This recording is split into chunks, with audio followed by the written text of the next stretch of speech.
Ang walang kapantay na martial god, unang yugto. Kabanata 2241, Pagpatay. Ang mukha ni Jian Chen ay nanigas sa galit. Ikinumpas niya ang kanyang mga kamay at nag-condense ng walang katapusang dami ng mga ilaw ng sword, na agad na bumaril patungo sa sinaunang kaldero. Galit din si Lin Fang. Galit na kumukulo ang mga kaluluwa sa deployment light sa sinaunang kaldero. Ang sinaunang kaldero ay nanginginig at kumakalat ng malakas. Nanginginig din ang lupa at langit sa paligid niya. Maging ang mga tao sa paligid ay natakot nang maramdaman nilang pinalibutan sila ng death chi. May impresyon si Jian Chen na may kumakabog sa kanyang dibdib. Naririnig niya ang himig ng kamatayan sa kanyang ulo at ito ay nagpanginag sa kanyang mga iniisip, habang ang hindi nakikita at hindi nakikitang lakas ng kamatayan ay patuloy na tumatagos sa kanyang katawan. Higit pa rito, naglabas din si Lin Fang ng milyon-milyong death stamp. At sa kaldero, lumitaw ang isang ipoypo na puno ng mga enerhiya ng kamatayan. Si Jian Chen ay isang Celestial Emperor, isang napakalakas na magsasaka. Nakaramdam siya ng pressure, ngunit hindi siya nagpatinag. Nagsimulang mag-alab ang intensyon ng espada sa paligid niya habang siya ay pasulong. Maraming naglalakihang espada ang bumaril kay Lin Fang. Naramdaman ni Lin Fang na tinadtad ang kanyang kaluluwa. Gustong atakehin ni Jian Chen ang kanyang kaluluwa. Tingnan natin kung hanggang kailan ka mabubuhay. Malamig na sabi ni Lin Fang. Ang kanyang kaluluwa ay tumagos sa kaldero, pinagsama niya ito, at pagkatapos ay nagsimulang umikot ang 10,000 Evolutions Cauldron. Isang nakakatakot na unos na puno ng lakas ng kamatayan ang lumitaw, na humahaplos gamit ang kaldero patungo kay Jian Chen. Narinig ni Jian Chen ang 18 kampana ng libing na patuloy na tumutunog, ang mga soundwave ay nasira ang kanyang buhay at nagpanginag sa kanyang mga iniisip. Bakit hindi kayang atakehin ng kapangyarihan ng Dao ang kanyang kaluluwa? Pagtataka ni Jian Chen. May impresyon siyang inaalis ang kanyang kaluluwa sa kanyang katawan. Ang mga death stamp ay lalong nagiging mapanganib. Pakiramdam niya ay maaari siyang mamatay anumang oras. Asar. Galit na sigaw ni Jian Chen, naglabas ng 3,000 malalaking espada na sabay na tumusok sa kapaligiran. Nagkalat ang nakakatakot na mga kalabog. Ang sinaunang kaldero ay naging isang sinag ng liwanag, na nagre-redirect sa sarili patungo sa mga Great Emperor na sumama sa kanya. Dong. Isa pang death pila ang umalangaw. Ang isang Great Emperor mula sa Sword Sect ay naging kulay abo, pagkatapos ay umalis ang kanyang kaluluwa sa kanyang katawan.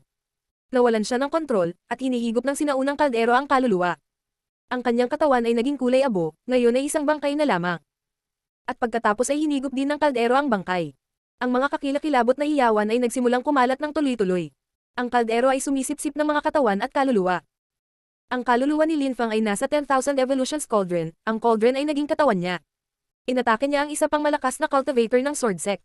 Naninigas ang mukha ng cultivator na iyon habang siya ay umatras, ngunit hindi siya binigyan ni Lin Fang ng pagkakataong makatakas. Ang kaldero ay patuloy na tumutunog. Ang lakas ng kamatayan ay nakapalibot sa kanya. Ang death daw ni Lin Fang ay napakabisa sa kaldero. Nakakakilabot. Naabot niya ang tuktok ng huling antas sa mga tuntunin ng Dao. Magagawa niyang agad na pumatay ng mga tao gamit ang kanyang kapangyarihan sa Dao, naisip ng Celestial Master of the Seven Knights, pinapanood ang lahat ng ito. Bumibilis ang tibok ng puso niya. Nakakakilabot ang lakas ng binatang iyon. Karaniwan, upang maunawaan ang Dao tulad ng ginawa ni Lin Fang, ang isang magsasaka ay kailangang umabot sa Shengdi layer. Higit pa rito, naiintindihan ni Lin Fang ang kapangyarihan ng Dao, kaya kahit na ang mga Great Emperor ay walang magawa laban sa kanya. Kahit na gumamit sila ng Great Imperial Weapons, wala silang magagawa laban sa kanya. Maaaring durugan kaagad ni Lin Fang ang kanilang mga kaluluwa. Tumingin si Jian Chen kay Lin Fang, ang kanyang mukha ay nagyelo. Hindi na ito tungkol sa pakiramdam na napahiya. Ang problema ay pinapatay ni Lin Fang ang mga Great Emperor ng Sword Sect. Ang mas masahol pa, si Lin Fang ay isang Emperor lamang, at siya ay isang Celestial Emperor, ngunit ang kapangyarihan ni Lin Fang sa Dao ay mas mahusay kaysa sa kanya. Sa tuwing tumutunog ang sinaunang kaldero, medyo sinisira nito ang kanyang buhay. Tuloy-tuloy na tumaas ang nakakakilabot na hiyawan. Ang mga kaluluwa ay patuloy na hinihigop ng 10,000 Evolutions Cauldron ni Lin Fang at naging lakas ng kaldero. Nang i-activate ni Lin Fang ang Soul Deployment Marks, dumami ang kapangyarihan ng 10,000 Evolutions Cauldron. Pinagsama ni Jian Chen ang lakas ng espada, ngunit hindi niya nagawang basagin ang kaldero. Ito ay tulad ng isang napakataas na antas ng Great Imperial Weapon. Nang matapos patayin ng cauldron ang lahat ng malalakas na cultivator ng Sword Sect, nag-zoom ito patungo kay Jian Chen. Hindi niya masira ang kaldero, wala siyang magawa laban dito. Mas pinalapot niya ang lakas ng espada sa anyo ng isang ipoypo. Ang kanyang figure ay nawala sa lahat ng lakas. Pinalibutan din siya ng ipoypo ng kamatayan.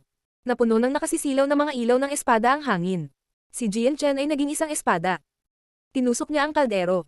Agad na sinimulan ni Lin Fang ang pagdurog sa kanyang pisikal na katawan. Tumawa si Lin Fang sa loob. Nililigawan ni Jian Chen si kamatayan. Isang misteryosong chi ang pumuno sa hangin at pinalibutan ang pisikal na katawan ni Lin Fang, na nawala. Nanginginig ang kaldero nang muling napuno ang hangin ng napakalaking lakas ng paputok. Ang lakas ay bumagsak sa kaldero, na bumagsak sa tubig ng lawa. Kasabay nito, ang 10,000 Evolutions Cauldron ay kumikinang ng maliwanag. Milyon-milyong death stamp ang lumitaw at inatake ang nakakatakot na espada, na naging itim. Maraming tao ang nakatingin sa kaldero sa tubig, sinusubukang makita kung ano ang eksaktong nangyayari. Ang mga mata ni Miss Bai ay kumikislap, at siya ay tumalon sa tubig. Sa ilalim ng tubig, nadudurog ang mga palasyo ng yelo. Ang dambuhalang kaldero ay umiikot at dinudurog ang lahat ng bagay sa daan nito. Sa loob ng kaldero, ang dambuhalang espada ay naging milyon-milyong espada, at tumama sa mga deployment mark sa loob. Gusto nitong basagin ang kaldero. Gayunpaman, walang nakakaalam kung sino ang gumawa ng kaldero, kahit na si Lin Feng, ngunit ang mga marka ng deployment sa loob ay nakakatakot. Halos imposibleng sirain sila. Gaano man karaming atake ng espada ang ginamit ni Jian Chen, hindi niya ito mababali, at higit pa doon ng mga death stamp ay patuloy na umaatake sa kanya. Nagsimula siyang mawalan ng pag-asa. Sa wakas ay napagtanto ni Jian Chen na may anyo ng espada na may mali. Akala niya ay magagawa niyang sirain ang kaluluwa ni Lin Feng sa loob dito, ngunit ang kaluluwa ni Lin Feng at ang kaldero ay iisa na. Hindi niya kayang sirain ang kaldero, kaya hindi rin niya kayang sirain ang kaluluwa ni Lin Feng. Hindi na nakatakas si Jian Chen. May impresyon siya na siya ay nasa isang nakamamatay na langit na puno ng bituin, isang mundong gawa sa kamatayan. Ang espada ay gumagalaw sa lahat ng direksyon, ngunit ang tanging nakikita ni Jian Chen ay kadiliman at deployment mark. Sa madaling salita, wala siyang makitang labasan, ni hindi niya makita ang pisikal na katawan ni Lin Feng. Sirain. Galit na sigaw ni Jian Chen, ngunit wala itong silbi. Ang mga death stamp ay patuloy na umaatake sa kanyang katawan. Ang lakas ng kaluluwa na nakapaloob sa kaldero ay nagninangning ng madilim at pumaligid sa kanyang kaluluwa, na kinakaagnasan ito.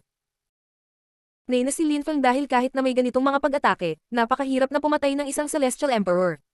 Sila ay kabilang sa iba't ibang mundo sa mga tuntunin ng lakas. Gayunpaman, dahil pumasok siya sa kaldero, hindi siya mailabas ni Lin Feng, kailangan niyang kunin ang pagkakataong ito para patayin siya. Umaasa si Lin Feng na magagawa niyang pagsamahin ang kaluluwa ni Jian Chen sa kaldero, sa ganoong paraan, magagamit niya ito bilang lakas ng kaldero. Ang kaldero ay magiging mas nakakatakot sa kaluluwa ng isang Celestial Emperor. Milyon-milyong death stamp ang patuloy na umaatake sa espada, na ang chi ay hamina at hamina. Unti-unti, dahan-dahan ang pinalitan ng katawan ni Jian Chen ang espada, ngunit ang kanyang katawan ay nagiging transparent at nag-distort. Si Jian Chen, isang Celestial Emperor at cultivator ng espada, ay natakot. Papatayin ba siya ng isang walang kwenta at walang kwentang emperor? Ano man ang mangyari, gusto ni Lin Feng na durugon siya, patayin, at gamitin ang kanyang kaluluwa para gawing mas malakas ang kaldero. Isa siyang Celestial Emperor. Ano? Mabagal na lumipas ang oras. Si Jian Chen ay nanghihina at nanghihina.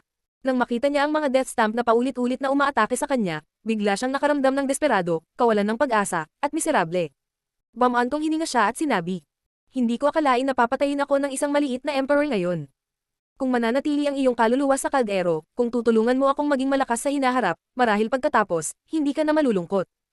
Malamig na sabi ni Lin Feng, ngunit agresibo. Napakunot-noo si Jian Chen, ngunit tumanggol talaga. Huminto siya sa pagtutol. Ang kaldero ay unti-unting binago ang kanyang kaluluwa at sinisipihan ito. Ang walang kapantay na martial god, unang yugto. Kabanata 2242, mga kaisipan ni Baiyu. Maraming mga gusali sa tubig ang nawasak ng kaldero. Nang matapos ang kaldero sa pagbabago at pag-asimilasyon sa kaluluwa ni Jian Chen, ang kaluluwa ni Lin Feng ay bumalik sa kanyang sariling katawan, at siya ay lumabas sa kaldero. Nanginginig ang kanyang kaluluwa, mukha siyang mahina ngunit kumikislap ang kanyang mga mata. Muli niyang sinuri sa 10,000 Evolutions Cauldron ang lakas. Dahil nakuha na ni Lin Feng ang 10,000 Evolutions Cauldron, hindi niya ito gaanong ginamit. Siya ay nag-eksperimento paminsan-minsan. Ngunit ang 10,000 Evolutions Cauldron ay isang misteryoso at hindi mabibaylang kayamanan. Ang kaluluwa ng kaldero ay nagiging mas totoo sa tuwing sumisipsip ito ng isang kaluluwa, kahit na ito ay hindi isang napakalakas. Umaasa si Lin Feng na balang araw ay magagamit niya ang kaldero upang labanan ng mga nakakatakot na magsasaka, kaya hindi na niya kailangang abalahin si Qin Shan sa tuwing makakaharap niya ang isang taong mapanganib. Malaki ang naitulong ng makajos na gamot kay Qin Shan. Magagawa niyang bawiin ang kanyang kapangyarihan balang araw. Kailangan ding hanapin ni Lin Feng ang rebirth scriptures para kay Qin Shan. Sa ganoong paraan, baka tuluyan na siyang gumaling. Naalala ni Lin Feng ang 10,000 Evolutions Cauldron, ang kanyang mga mata ay kumikislap. Tumingin siya sa kaldero at naisip, ngayon, mayroon kang kaluluwa ng Celestial Emperor. Kapag ito ay ganap na pino at binago, ikaw ay magiging lubhang malakas. Kung muli akong atakihin ng Celestial Emperor, hindi magiging madali para sa kanya na talunin ako. Sa sandaling iyon, dama po sa harap ni Lin Feng ang ilang figure na nakasuot ng puting damit. Ang pinuno ng grupo ay isang napakagandang babae na nakasuot ng puting maikling damit. Baiyu, Miss Bai, pasensya na sa pagsira ng ilan sa iyong mga gusali. Hindi iyon ang pakay ko, gaya ng may isip mo. Paghingi ng tawad ni Lin Fang kay Baiyu. Pagkatapos ng lahat, ang lawa ang kanyang tirahan. Naawa talaga siya. Nakakagulat, sa lakas ng Huang Chi layer, napatay mo ang isang Celestial Emperor ng Sword Sect mula sa Long Night City. Napakalakas mo, mahina ang sagot ni Baiyu. Gumamit ako ng treasure, hindi ako ganoon kalakas. Nahihiya ako. Maikling tugon ni Lin Fang. Gayunpaman, umiling si Baiyu at sinabi. Maaaring durugan ng isang Celestial Emperor ang isang ordinaryong Emperor sa isang kisap mata. Kailangan lang nilang isipin ito. Hinabol ka ng malakas na cultivator na iyon mula sa Sword Sect hanggang dito, ibig sabihin ay lumaban ka noon, at hindi mo ginamit ang iyong kaldero noong nakaraang labanan. Kahit na hindi mo ginagamit ang iyong kaldero, maaari mo ring patayin ang mga Great Emperor mula sa Sword Sect, at malalakas din ang mga taong iyon. Well, oo, siguro. Pagsang-ayon ni Lin Fang. Wala siyang masyadong masabi. Miss Bai, sabi mo gusto mong may sumama sa iyo sa hari ng 10,000 Beasts Territory, pwede ba akong sumama sa iyo kahit ako ay tao? Tanong ni Lin Fang. Ang hari ng 10,000 Beasts Territory ay tila isang maalamat at misteryosong lugar. Gusto ni Lin Fang na makita kung anong uri ng mundo ng hayop ito. Sabi ko nga gusto kong may sumama sa akin. Ngunit sinabi ko rin na hahayaan kong may sumama sa akin kung matatalo nila ako sa parehong antas ng paglilinang. Kahit na sigurado akong matatalo mo ako kung isa kang Great Emperor, ngayon, Emperor ka na lang. Hindi ako lalaban sa iyo sa lakas ng Huang Chi layer. Siguro kaya kitang talunin sa lakas ng Huang Chi layer. Tumiti si Lin Fang. Tumiti si Baiyu at sinabing. Maaari mong subukan. Iyon mismo ang gusto kong gawin. Tumanggo si Lin Fang. Naglabas siya ng milyon-milyong death stamp na lumutang sa paligid niya. Sinalakay ni Death Chi ang lawa at hangin na naging itim ang tubig. Nabulok ang lahat sa loob ng lakas ng kamatayan. Isang pares ng nakasisilaw na deployment wing ang lumitaw sa likod ni Lin Fang at ang mga deployment light ay nagsalubong. Si Lin Fang ay naging isang sinag ng liwanag at bumaril patungo kay Baiyu. Lumapag si Lin Fang sa harap ni Baiyu, itinaas ang kanyang kamao at sumuntok. Lumipat ang mga death stamp patungo sa kanya. Gayunpaman, si Baiyu ay naging mga anino at nakaiwas sa kidlat mabilis. Mabilis din siya. Napakabilis niyang mag-react. Naisip ni Lin Fang, humanga. Hindi siya tumigil sa paggalaw, pinakawala ng napakalakas na kamatayan na nabuo sa isang halimaw. Sa bawat pag-atake niya, para siyang death beast na umaatake. Biglang nagsimulang tumulo ang tubig. Isang malakas na musika ang kumalat sa hangin, ang mga soundwave ay lumipat patungo kay Lin Fang. Itinaas ni Lin Fang ang kanyang kamao at sinuntok sila, dinurog ang lahat sa kanyang paraan. Ang kanyang pisikal na lakas ay hindi kapani-paniwala, ngunit gayunpaman, ang ilang mga soundwave ay damaloy sa paligid at patungo sa kanya. Nanginginig ang kanyang kaluluwa. May impresyon siyang sisabog na ito. Ang ganitong uri ng pag-atake ay lubhang mapanganib. Ang pag-atake ng kaluluwa ay palaging laban sa atake ng kaluluwa, walang silbi ang pisikal na lakas, at ang pag-atake ng musika ni Baiyu ay nakatutok sa kanyang kaluluwa. Kung si Lin Fang ay isang ordinaryong emperor, hindi niya malalampasan ang isang pag-atake, ang kanyang kaluluwa ay nawasak kaagad. Sa sandaling iyon, gumamit na si Lin Fang ng maraming lakas ng kaluluwa, at hindi ito kaaya-aya. Muling sumuntok si Lin Fang, siyam na salita ang lumitaw sa paligid niya at sumanib sa tubig. Galit na galit siyang umungol, ang boses niya ay may dalang lakas ng pagmumura. Nagsimulang manginig ang bungo ni Baiyu. Gumamit siya ng soundwave attacks, kaya ganoon din ang ginawa ni Lin Fang. Kumukulo ang tubig sa paligid nila. Tumalon si Lin Fang pasulong at nag-teleport sa sarili gamit ang walang laman na lakas ng espasyo. Ipinagpatuloy ni Baiyu ang pagtugtog ng sitar, ang mga soundwave ay bumaril patungo sa kanya. Ibinuka ni Lin Fang ang kanyang bibig at naglabas din ng lakas ng soundwave. Nagsalpukan ang soundwaves nila. Nagsimulang bumuhos ang tubig sa kanilang paligid. Place rate. Inilabas ni Lin Fang ang layunin ng sword, at higit na lakas ng kamatayan sa pamamagitan ng kanyang mga mata. Tumagos ito sa mga mata ni Baiyu. Milyon-milyong mga thread ng death stamps ang kumugkob sa kanya. Ang kanyang buhay ay unti-unting kinakain ng lakas ng daw ni Lin Fang. Ang mga mata ni Baiyu ay naging itim sa pagtataka. Paano siya malalabanan ng isang nagsasaka ng Huang Chi layer? Isa siyang Great Emperor. Sa mga tuntunin ng bilis, lakas ng kaluluwa, pisikal na lakas, cosmic energies, at kapangyarihan ng Dao, si Lin Fang ay kasing lakas niya, kung hindi man mas malakas. Ang kanyang lakas ng Dao ay hindi kapani-paniwala. Tama na yan. Sigaw ni Baiyu, nang si Lin Fang ay magsasagawa ng isa pang pag-atake. Tumigil ang figure ni Lin Fang. Hindi malayo sa kanya si Baiyu. Magalang niyang sinabi, Miss Bai, tama na yan. Dadalhin kita sa hari ng 10,000 Beasts Territory. Sabi niya sa kanya. Kumislap ang kanyang mga mata, ngumiti siya at sinabi, sige, salamat sa iyong kabaitan. Huwag mo akong pasalamatan. Hindi ako makakapunta sa hari ng 10,000 Beasts Territory mag-isa, hindi ako sapat. Sana lang magamit kita at ang lakas mo. Tsaka dalawa lang kaming tao, kulang pa yun. Kailangan natin ng mas maraming tao. Sabi ni Baiyu sa kanya. Sinabi ni Lin Fang. Mukhang hindi mahina ang mga kabataang lalaki sa labas. Umiling si Bai Yu hindi pa rin sapat. Sa kanila, isa lamang ang medyo malakas. Madali mong patayin ng iba. Maganda lang ang reputasyon nila dahil ipinanganak sila sa mga makapangyarihang pamilya. Sa totoo lang, sa 8 Great Imperial Animal Cities, madaling mapatay sila ng ilang tao. Nagulat si Lin Feng, dahil ang mga Great Emperor na iyon ay hindi mahina. Nakikita ko, kaya, bakit hindi mo anyayahan ang mga malalakas na tao? Mungkahi ni Lin Feng. Gayunpaman, kakaiba ang tingin ni Bai Yu sa kanya. Nagulat si Lin Feng, at may naintindihan. Tumiti siya at nag-isip. Nag-aalala ka na hindi mo sila makontrol dahil mas malakas sila kaysa sa iyo. Nakipaglaban pa lang si Lin Feng kay Bai Yu, ngunit nahulaan niya na hindi nito ginamit ang kanyang buong lakas.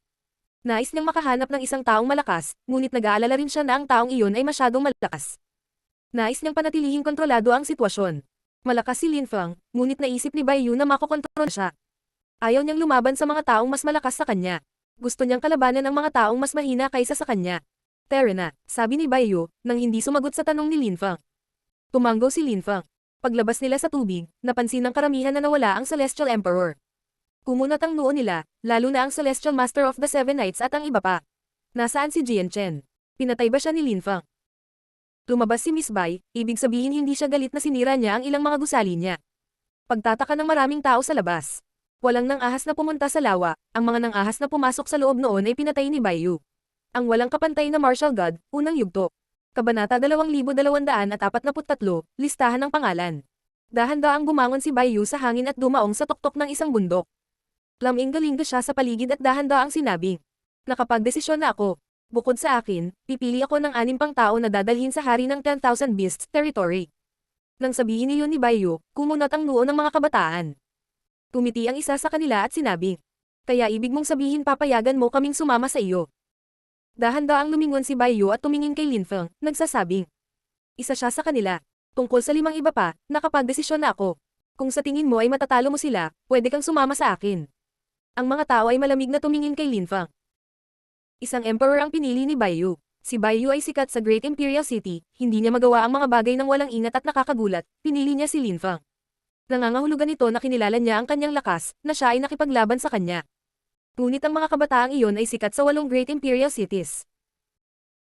Hindi nila matanggap ang katotohanang maaaring mas malakas si Lin Feng kaysa sa kanila, kahit na nakapatay siya ng Celestial Emperor at napakaraming dakilang Emperor, lalo na't gumamit siya ng Great Imperial Weapon. Sino ang 5 iba pa? Tanong ng isang tao, nang hindi agad inatake si Lin Feng. Ang rock ni Qinghai. Walang pakialam na sagot ni Bai Yu. Ang mga tao ay namangha, ang kanilang mga mukha ay nanigas. Rock ni Qinghai. Pinili siya ni Bai Yu. Hindi nila kayang makipagkompetensya sa kanya, higit sa lahat dahil sa kanyang bilis. Kinailangan lang niyang i-flap ang kanyang mga pakpak ng 2 beses o 3 beses at maaari niyang lampasan ang mga ito ng napakabilis nang hindi sila nagkakaroon ng pagkakataong makahabol kailanman. Sino pa? Hezes Maharaga. Patuloy ni Bai Yu, lalong nanigas ang mukha ng mga binata. Ang isa sa kanila ay nagsabi, Miss Bai, hindi ka maaaring pumili ng gayong mga halimaw na tao, o hindi ito magiging kapaki-pakinabang para sa iyo. Huminga lang ng malalim ang iba nang marinig nila si Bai Yu. Ang Maharaga ni Hiz ay isang nakakatakot na magsasaka, isang halimaw. Ang kanyang lason ay maaaring pumatay sa mga Celestial Emperors. At siya ay nasa pinakatuktok ng layer ng Dichi. Ang Maharaga ni Hiz ay napakatanda din, ayon sa mga alamat. Walang nang ahas na lumapit sa kanya dahil sa kanyang lason. Hindi nila akalain na pipiliin ni Miss Bai ang mga ganoong tao. 3 tao pa, sabi ng isa pang binata kay Bai Yu. Nababaliw na siya sa naudlot na ambisyon. Dark Golden Pupiled King, Zicious Flood Dragon, Dinyo's Sword. Kalmadong pagtatapos ni Bai Yu. Lahat ng tao sa paligid niya, tao man o hayop, ay namangha. Hinamak ng mga taong pinili ni Bai Yu ang mga kabataang pumunta rito. Ang mga dumating ay itinuturing na mga henyo sa 8 Great Imperial Animal Cities. Gayunpaman, sa pagharap sa mga taong binanggit ni Bai Yu, pakiramdam nila ay maliit at mahina. Qinghai's Rock, Hezes Maharaga, The Dark Golden Pupiled King, Zicious Flood Dragon, Dinyo's Sword. Napakalakas ng 5 taong iyon, hindi man lang naglakas loob na banggitin ang kanilang mga pangalan. Ang rock ni Qinghai ay inapon ng isang nakakatakot na asul-berdeng ibon at isang Great Emperor. Nakakatakot ang kanyang bilis at pag-atake. Pinatay ng Maharaga ni Hiz ang isang nakakatakot na Celestial Emperor noong nakaraan gamit ang kanyang lason. Talagang natakot ang mga tao sa kanya. Ilang tao ang nang ahas na sakta ng alinman sa kanila. Sa kabutihang palad, bihira silang magpakita ng mga araw na iyon dahil sinusubukan nilang mala. Ang Dark Golden Pupiled King ay isang inapo ng isang rock at isang dark pupiled na hari. Siya ay sobrang talino, na may mga katangian ng parehong mga hayop. Siya ay palihim, brutal, at nakakatakot. Ang Flood Dragon ni Zishu ay isang nakakatakot na dragon ng baha. Ayon sa mga alamat, noong bata pa siya, ninakaw niya ang dugo ng Purple Emptiness Dragon King na nagbigay sa kanya ng nakakatakot na lakas. Siya ay may tunay na dugo ng dragon. Walang nang ahas na lumaban sa paggamit ng puro pisikal na pag-atake. Sa mga tuntunin ng pagtatanggol, walang sino man ang maaaring makipagkompetensya sa kanya sa parehong antas ng pagilinang. Ang sword ni Dinoo ang pinakakaraniwan sa lahat ng taong iyon. Ngunit hindi siya ordinaryo. Walang nakakaalam kung ano siya, isa siyang hayop ngunit pinag-aralan niya ang espada sa mga tao. Nag-aral siya ng mga espada sa loob ng 1,000 taon. Sinabi ng mga tao na ang kanyang pagiging espada ay umabot na sa rurok ng pagiging perpekto. Napatay niya ang isang baha na dragon ng parehong antas ng pagilinang. Pagkatapos noon, sumikat na siya sa mundo ng mga hayop. Si Miss Bai ay inapo ni Great Emperor Bai, at kahit nasikat siya, hindi niya kayang makipagkompetensya sa mga taong iyon. Inimbitahan niya ang 5 taong iyon at delikado para sa kanya, kahit sino sa 5 taong iyon ay maaaring makasira sa kanya kung gusto nila. Dahil sa 5 pangalan na iyon, ang mga kabataang dumating ay nakaramdam ng kawalan ng lakas. Nang makita ni Lin Fang ang mga reaksyon ng mga taong iyon, naunawaan niya kung gaano nakakatakot ang mga pinangalanan. Ang 5 taong inimbitahan ni Bai Yu ay madaling mapatay ang mga kabataang ito. Lahat sila ay nasa tuktok ng layer ng Dichi, at madaling pumatay ng mga ordinaryong Great Emperor. Kaya't halata na si Miss Bai ay hindi isang simpleng cultivator, kung hindi siya maglalakas loob na imbitahan sila. Miss Bai, mahihiya akong maging inferior sa harap ng mga ganyang tao. Kaya lang, tao ang lalaking ito at ang lakas lang ng Huangqi layer. Bakit siya sasama sa'yo? Tanong ng isang tao sa sandaling iyon. Ito ay isang binata na nakasuot ng sayan na damit na nagngangalang Qingyi. Gaya ng sinabi ni Bai Yu, kung ang isa sa mga kabataang iyon ay mas malakas kaysa sa iba, siya iyon. Siya ay may katawan ng asul-berdeng ibon, at mula sa parehong sekta ng rock ni Qinghai. Gayunpaman, mas mahina siya, at hinding-hindi na siya maaabutan. Sa kabila noon, talagang malakas siya. Kung hindi ka pumayag, pwede mo siyang labanan. Kung matalo mo siya, mapapalitan mo siya. Walang ingat na sabi ni Bai Yu. Nagulat si Qingyi. Mula sa tono ng kanyang boses, nagkaroon ng impresyon si Qingyi na hindi siya naniniwalang matatalo niya si Lin Fang. Siya ay isang henyo at siya ay isang Great Imperial Beast, habang si Lin Fang ay isang Emperor lamang. Hindi maisip ni Qingyi na, sa lakas lamang ng Huangqi layer, matatalo siya ni Lin Fang. Siyempre, hindi ko akalaing kailangan mong lumaban, dahil bukod sa akin at sa 6 na iba pang tao, kailangan ko rin ng 2 kapalit dahil kahit anong mangyari sa hari ng 10,000 Beasts territory. Kaya naman, sana maging 9 tayong tao. Qingyi, kasama ka rin sa listahan ng pangalan ko. Mahinahong pagpapatuloy ni Bai Yu. Gayunpaman, si Qingyi ay hindi nakaramdam ng kasiyahan, dahil ang pagiging kapalit ay walang kapuri-puri. Bukod pa rito, paano niya matatanggap ang pagkakaroon ng mas mababang posisyon kaysa sa isang cultivator ng Huangqi layer? Gayunpaman, malamig na tinanggap ni Qingyi. Nakikita ko, kung gayon. Pakiramdam ko ay pinarangalan ako. Alam ni Bai Yu na hindi siya masaya, kung isasaalang-alang ang tono ng pananalita niya. Pero wala siyang pakialam at sinabing, dahil pumayag ka, maghanda na tayo. Pumunta saan? Tanong ni Qingyi. Pumunta ka at tingnan ang 5 taong iyon. Sagot ni Bai Yu. Miss Bai, alam mo ba kung nasaan sila? Tanong ni Qingyi. Nagulat siya. Kahit na ang rock at Qingyi ni Qinghai ay mula sa iisang sekta, hindi niya alam kung nasaan ang rock ni Qinghai. Ang 4 na iba ay palaisipan din. Paano nila madaling mahanap ang mga taong iyon? Natural. Sagot ni Bai Yu. Parang kumbinsido siya. Miss Bai, wala bang huling lugar? Tanong ng ibang mga kabataan. Hindi sila nakaramdam ng saya. Dumating sila kay Bai Yu, at gusto nilang bigyan siya ng mga regalo. Ngayon ay dumating na sila at wala siyang pakialam sa kanila. Ang mga taong iyon ay pawang mga henyo, ngunit medyo hinamak sila ni Bai Yu. Oo, aking katulong. Walang pakialam na sabi ni Bai Yu. Napatulala ang mga taong iyon. Walang lugar para sa kanila. Tingnan natin kung ang pag-asa sa iyong sense of judgment ay isang magandang ideya, Miss Bai. Sabi ng isa sa kanila, malamig na nakatitig kay Lin Fang. Galit na galit siya. Naglabas siya ng explosive bestial chi na nakapalibot kay Lin Fang. Ang kanyang mga kamay ay naging itim at bumaril kay Lin Fang. Hindi pinansin ni Lin Fang ang lakas na dumarating patungo sa kanya, kumikislap pasulong habang umaatake ang mga death stamp sa binata. Asar. Galit na sigaw ng binata. Pinalibutan ng kanyang mapang-ipang lakas si Lin Fang. Gayunpaman, lumaban si Lin Fang gamit ang kanyang pisikal na lakas, kumilos siya ng mabilis at itinaas ang kanyang kamao. Binatukan siya ni Death Daw at Death Stamps. Gusto mo talagang mamatay. Galit na sigaw ng binata. Siya ay sumuntok at ang kanyang enerhiya ay naging isang hola. Gusto niyang pigilan si Lin Fang na lumayo. Ang kapaligiran sa kanilang paligid ay naging madilim na mundo. Lumitaw ang mga lakas ng espada, malakas na nagsalpukan ang malalakas na suntok. Sumabog ang itim na kamay. Sumigaw si Lin Fang, at lumitaw ang mga espadang kidlat, lumitaw ang mga butas sa kalangitan sa kanilang paligid. Isang nakakatakot na kamatayan ng Holy Spirit ang bumagsak sa kanyang kalaban at sinira ang kanyang buhay, naging kulay abo ang kanyang mukha. Galit na sigaw niya habang nagiging Black Ox King ang katawan niya. Ang kapaligiran ay naging mapang-api sa kanyang paligid, ngunit si Lin Fang ay damapo sa kanyang harapan. Itinaas niya ang kamao at marahas na sinuntok ang baka. Tumalsik ang dugo kung saan-saan, na ikinagulat ng lahat. Napaka-brutal at pasabog. Nakakatakot siya. Bulong ng karamihan. Ang lakas ng taong iyon ay mas pasabog kaysa sa isang hayop. Ang walang kapantay na martial god, unang yugto. Kabanata 2244, Imbitasyon. Matapos suntukin ni Lin Fang ang kanyang kalaban, ang huli ay nahulog mula sa langit, na umuutot. Nagulat ang lahat dahil ang baka ay may nakakatakot na pisikal na lakas. Siya ay isang baka pagkatapos ng lahat. Inisip ng karamihan na si Miss Bai ay may mabuting panghuhusga pagkatapos ng lahat.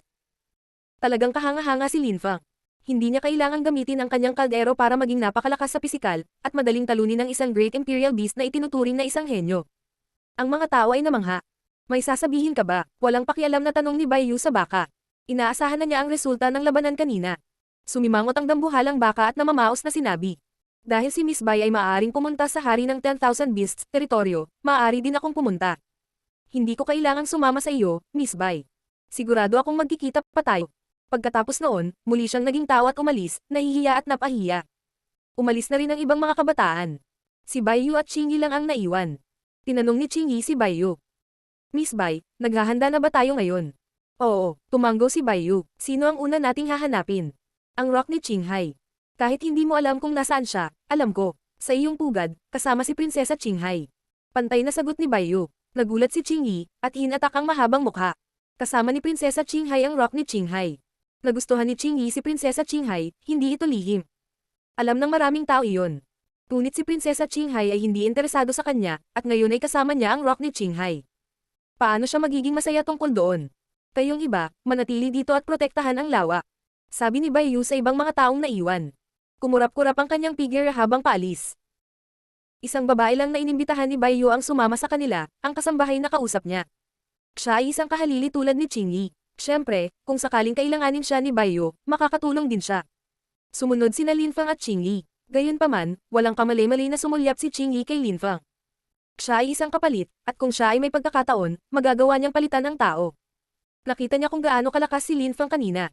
Hindi niya magagawang makipagkompetensya sa 5 iba pa, ngunit kung sasamantalahin niya ang isang pagkakataon, maaari niyang palitan si Lin Fang. Ang Qinghai ay isang malawak na dagat, at maraming mga palasyo sa ilalim ng tubig.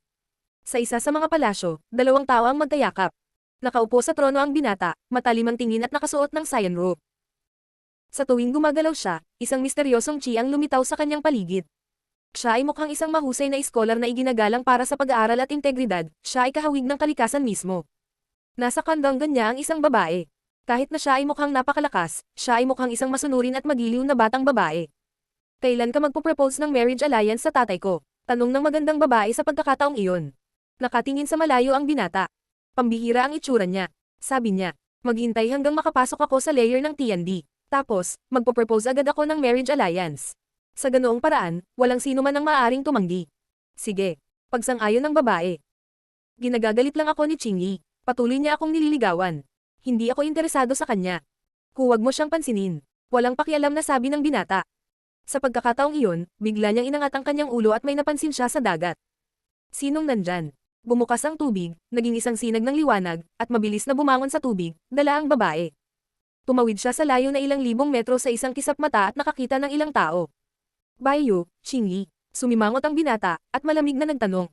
Ano ang gusto mo? Tulad ng inaasahan. Nang makita ni Qingyi ang babaeng kasama ng binata, namutla ang mukha nito. Naikuyom niya ang kanyang mga kamao. Gusto niyang makasama ang babaeng iyon. Maraming tao sa Qinghai ang sumang-ayon sa kanya. Pero ngayon imposible na, hindi na siya magkakaroon ng pagkakataon dahil kasama niya ang lalaking iyon ngayon. Nang makita ng babae si Qingyi, idinay niya ang kanyang katawan sa kanyang kasintahan at ngumiti ng malawak. Talk ni Qinghai, gusto kong anyayahan ang ilang tao na pumunta sa hari ng 10,000 Beasts territory. Gusto mo bang sumama sa akin? Tanong ni Bai Yu, hindi siya ang uri ng tao na nagsasalita tungkol sa isang punto. Hari ng teritoryo ng 10,000 hayop. Kumislap ang mga mata ni Rock ni Qinghai at nagtanong siya. Sino pa ang pupunta? Ilang tao? Mahorodo ni Hiz, Dark Golden Pupiled King, Flood Dragon ni Zishu, Sword ni Dinoo. Sagot ni Bai Yu. Ang rock ni Qinghai ay nanatiling tahimik ng ilang segundo at sinabing, kailan? Nagtitipon kami ngayon at pagkatapos ay aalis na kami. Sabi ni Baiyu. Ang rock ni Qinghai ay naglabas ng isang Jade Talisman. Naiintindihan ni Baiyu. Naglabas din siya ng Jade Talisman. Nagpalitan sila ng isang thread ng makajos na kamalayan. Kapag handa ka na, tawagan mo ako at pupunta ako. Mahinahong sabi ng rock ni Qinghai. Wala sa kanila ang nagsalita ng walang kabuluhan. Sige, Paula. Sagot ni Baiyu. Mabilis silang umalis gaya ng pagdating nila. Nanginginig pa rin ang mga kalamnan ni Qingyi, na ikuyom niya ang kanyang mga kamao ng walang lakas. Sa Hiz, dumating si Baiyu at ang iba pa sa itaas ng isang itim na kubo. Tiningnan ni Linfang ang itim na kubo na iyon at naramdaman ang malakas na hangin. Matalas ito at mabaho. Ang kanyang dugo ay nagsimulang kumulo, at ang kanyang buhok ay nabanggo sa amoy. Iyan ay isang malakas na lason, naisip ni Linfang. May mga taong lumabas, at lumabas ang mga enerhiya mula sa itim na kubo. Naglabas si Linfang ng matatalas na sword lights. Kasabay nito, inilabas ni Baiyu ang kanyang sitar at nagsimulang tumugtog, ang kanyang melodies ay transcendental. Ang mga enerhiya ay patuloy na umuusbong mula sa itim na kubo, na may masamang amoy. Kaibigan, pupunta ka ba sa hari ng 10,000 Beasts territory o hindi? Tanong ni Baiyu. Ang itim na fog ay tumigil at nagkalat sa sandaling iyon, at isang Mahoroga ang dahan-daang lumitaw sa pintuan. Tumingon siya sa kanila. Ang kanyang mga mata ay puno ng makamandag na enerhiya, at siya ay patuloy na sumisikip. Ipaliwanag. Walang malasakit na sabi ng Mahoroga ni Hiz. Inimbitahan ko ang rock ni Qinghai. Iimbitahan ko na ang Dark Golden Pupiled King, Zicious Flood Dragon, at Dinyo's Sword. Sasama ka ba? Diretsong tanong ni Baiyu. Sumirit ang Mahoroga ni Hiz, kumislap ang kanyang mga mata at sinabi niya. Kapag sigurado ka na, magpadala ka ng isang tao para ipaalam sa akin. Pagkatapos, nawala siya sa itim na fog, na parang hindi pa siya nagpakita. Napakabastos, mayabang, at mapagmataas. Sumpa ni Qingyi. Pagkatapos ay napagtanto niyang mas mabuting manahimik na lang siya. Susunod. Walang pakialam na sabi ni Baiyu. Mayroon na siyang 2 tao, 3 pa ang pupuntahan. Pumunta sila sa ibang dagat.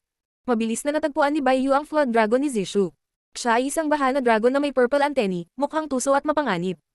Agad niyang tinanggap.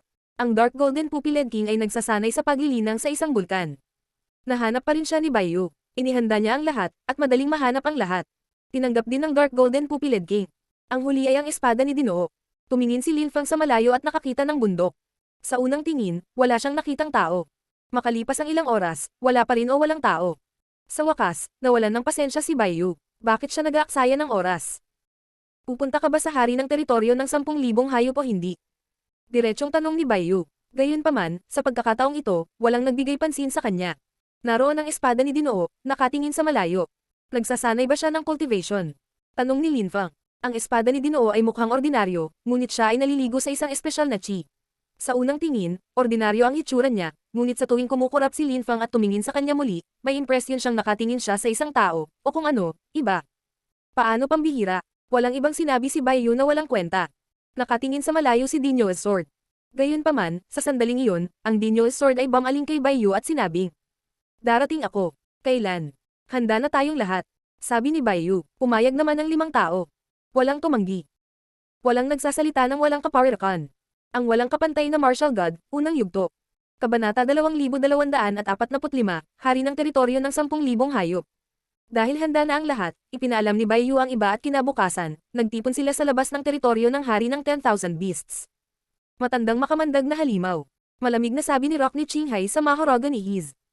Little Birdie, nandito ka rin. Nakangiting sabi ng Mahoroga ni Hiz. Nagkakilala sila. Matagal nang sikat ang Mahoroga ni Hiz at noong bata pa ang Rock ni Qinghai, natakot na ang mga tao nang makita ang una.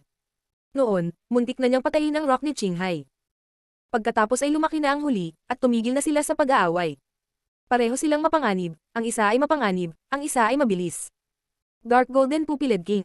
Sabi ng Rock ni Qinghai, na sumulyap sa Dark Golden Pupiled King. Ang kanyang mga mata ay madilim at ginto. Mukha siyang tuso at kakaiba. May kapareho silang bloodline, pareho silang may dugong rock kaya pareho silang mabilis. Gayunpaman, bukod sa dugong rock, ang Dark Golden Pupiled King ay mayroon ding dugo ng ibon na aswal berde, kaya mas mabilis pa siya. Nakakakilig. Nandito kayong lahat. Sabi ng Flood Dragon ni Zishu. Lahat ng mga hayop na iyon ay nakakatakot na mga tao. Kung makikita ito ng mga tao mula sa 8 Great Imperial Animal Cities, magugulat sila. Ang espada ni Dinoo ay mukhang kalmado at matahimik, ganap na karaniwan. Gayunpaman, ang iba ay nagpapanatili ng ilang distansya. Ang 5 taong iyon ay napakalakas, at lahat sila ay mapagbantay. Kahit na may tiwala sila sa sarili, hindi sila naglakasloob na maliitin ng mga taong kasing sikat nila, kasama na si Baiyu. Gayunpaman, hindi nila pinansin sina Lin Feng, Qing Yi, at kasambahay ni Bai Yu. Hindi man lang sila nilinggan. Itinoon lamang nila ang pansin sa ilang mga Great Emperor na naroon na at mga taong mas malakas. Sige, humanda ka, papasok tayo sa King of the 10,000 Beasts territory. Baliw ang mga tao doon. Mahinahong sabi ni Bai Yu sa sandaling iyon. Hehe, tara na at magsaya. Narinig ko na ang hari ng 10,000 Beasts territory ay nahahati sa ilang maliliit na makapangyarihang grupo. Ang mga mahihinang hayop ay patuloy na nakikipaglaban ng magulo. Bai Yu, dumating dito ang tatay mo saglit, kumusta? Tanong ng Rock ni Qinghai. Hindi lang sino man ang nang-ahas na pumunta sa hari ng 10,000 Beasts territory. Sa loob, maraming nakakatakot, tuso, at malupit na hayop. Nagpasya si Bai Yu na huwag pansinin ang lahat ng mga kabataang iyon na may potensyal na pumunta sa teritoryo ng hari ng 10,000 Beasts, na pinili ang Rock ni Qinghai at ang iba pa. Malalaman natin kung paano ito kapag nasa loob na tayo. Hindi ka mabibigo. Mahinahong sabi ni Bai Yu. Sumirit ang Maharaga ni Hiz at sinabing. Dahil sa ganoong paraan, alis na tayo. Hindi na ako makapaghintay na makita kung ano ang nasa loob at sa wakas, may nakita akong mga tao na pupunta doon kasama ko. Perpekto. Hindi magiging madali sa loob. Tara na at tingnan natin. Walang pakialam na sabi ni Dinoo. Dahan-dahan siyang naglakad patungo sa pinto. Tumawid sila sa pinto at nawala. Sila ay muling lumitaw sa isang lugar kung saan ang bestial chi ay umugang at napuno ng hangin. Makapal at mapangapi ang kapaligiran. Maraming tao ang nakatingin sa kanila pagkapasok nila. Napakaraming hayop, naisip ni Lin Feng. Nagulat siya. Ang kapaligiran ay mahigpit at handa ng sumabog sa karahasan. Biglang umalangaw ang mga hayop, at ang kanyang mga buhok ay namutla. Pakiramdam niya ay hindi siya ligtas. Dahil nandito tayo, mag-iingat kayo. Kung hindi, matutulad tayo sa kanila, at hindi na tayo lalabas. Malinaw na payo ni Bai Yu. Nanigas ang mukha ni Lin Feng, ngayon ay napagtanto kung gaano kadelikado ang lugar na ito. Baka mastak sila sa loob. Gayunpaman, tinanggap nila ang imbitasyon ni Bai Yu nang walang pag-aalinlangan, at ang 5 malalakas na magsasaka ay gustong pumunta doon sa loob ng ilang panahon. Wala pa silang nakitang makakasama sa kanila. Kaya naman agad nilang tinanggap. Para sa kanila, mga magsasaka sa tuktok ng layer ng Dichi, mahirap makahanap ng mga kaaway na kasing lakas nila, ang lugar na ito ay isang pagkakataon. Tumango ang lahat bilang pagsang-ayon at nagpatuloy sa paglalakad. Ito ang maalamat na hari ng 10,000 Beasts territory. Ayon sa mga alamat, ang mga labanan ay madyugo at mahirap sa paligid, ngunit ang mga magsasaka ay kailangang dumaan sa matitinding labanan upang makarating sa gitnang bahagi ng teritoryo. Ang bestial chi ay naging mas matindi. Nakarinig sila ng ilang mga ibon na nagpapakpak ng kanilang mga pakpak. Lahat sila ay mga emperor, makapangyarihan, na may malalaking pakpak, nagyelo sa ilang kalahating tao, kalahating hayop na anyo. Narinig ko na maraming nakakatakot na hayop sa hari ng 10,000 Beasts territory. Hindi ito kasinungalingan. Ang Great Imperial Beast sa likod nila ay dapat ang kanilang mga pinuno. Sabi ng Dark Golden Pupiled King na nakatingin sa malayo. Tara na at patayin ang Great Imperial Beasts. Mahinahong sabi ng Rock ni Qinghai. Binuksan niya ang kanyang Saiyan Wings at dahan-daang umangat sa himpapawid bago bumaril sa unahan. Gaano kabilis? Bulong ni Lin Feng nang makita niyang umalis si Rock ni Qinghai. Mayroong 10,000 mga hayop doon. Hindi akalain ni Lin Feng na may mga ganitong lugar. Ito ay isang karagatan ng mga hayop. Ang mga itim na kuko ay lumipat patungo sa Rock ni Qinghai. Gayunpaman, siya ay masyadong mabilis. Binuksan niya ang kanyang tuka, lumitaw ang matalim na cyan lights, at sa isang kisap mata, nawasak niya ang karagatan ng mga hayop. Kawili-wili. Tumawa ang Maharaga ni Hiz. Sumulong din siya. Nagduro siya ng lason sa malayo. Ang kanyang lason ay sumalakay sa lahat ng mga imperial na hayop na napakalapit at sinira sila. Sunod-sunod silang nahulog mula sa langit. Bumangon din ang Dark Golden Pupiled King sa hangin, nagninangning ang kanyang mga mata. Isang malakas na hangin ang hamampas sa lugar, nasira ang kapaligiran, at nagsimulang umulan ng dugo. Ang mga bangkay ng mga hayop ay nahulog mula sa langit, sunod-sunod. Si Dinoo ay bumangon din sa himpapawid, at isang espada ang gumuhit sa kalangitan. Pinatay nito ang lahat ng mga hayop sa kanyang paraan. Tahimik na nanood si Lin Feng. Mayroong isang karagatan ng mga hayop, ngunit ang mga ito ay hindi nagbabanta sa kanila. Masyadong malakas ang 5 taong iyon. Para sa 5 hayop na iyon, ang lugar na ito ay parang celestial country para kay Lin Feng. Nang naroon siya, mabilis na lumitaw ang mga bundok ng bangkay sa paligid niya saan man siya magpunta. Si Bai Yu ay napakalakas din. Patuloy na kumakalat ang mga sound waves sa paligid niya. Hindi na kayanan ng mga imperial na hayop ang isang pag-atake laban sa kanya. Sunod-sunod na nahulog mula sa langit ang libu-libong hayop. Lumipad din si Lin Feng. Naglabas siya ng mga ilaw ng kamatayan sa paligid ng kanyang sarili, at mga death stamp, na naging isang ilog at mabilis na pumatay ng hindi kapani-paniwalang dami ng mga hayop. Kinokontrol niya si Death daw, hindi siya natatakot sa mga imperial na hayop na iyon. Bakit siya?